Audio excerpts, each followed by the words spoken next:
4 points ang dinecline ni VP Sara Duterte habang patuloy ang pagtaas ni Senator Idol Raffy Tulfo sa latest Tangere survey. O siguro this shows po na patuloy yung pagbaba at pagdecline ng suporta kay VP Sara habang papalapit po tayo sa kanyang impeachment na posible na po mangyari po mamaya at mukha pong doon na tayo papunta kasi more than 200 votes daw yung posibleng makuha mamaya para i-impeach siya.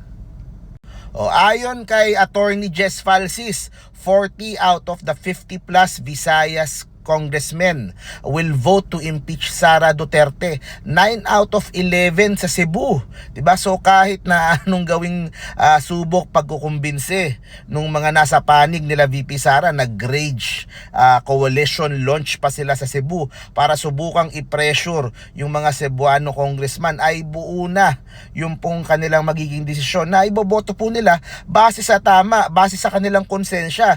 Kasi po probable cause lang kitang-kita naman po sa dami ng mga ebidensyang lumabas na meron pong probable cause to impeach VP Sara Duterte at ituloy yung trial sa Senado.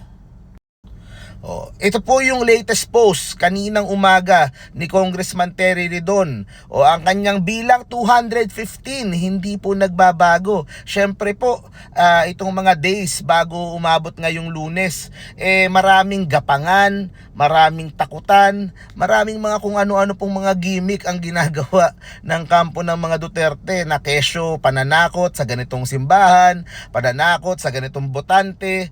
Sa akin po, hayaan po natin yung mga congressman na gawin yung kanilang trabaho.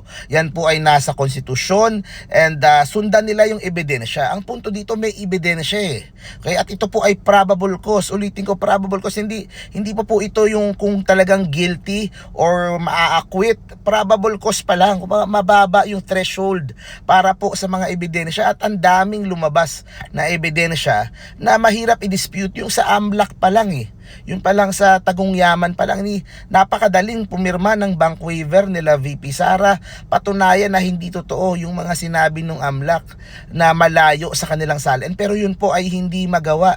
So dapat po talaga pumirma ng impeachment. Doon tayo papunta. We expect 200 plus votes pagdating po sa plenaryo.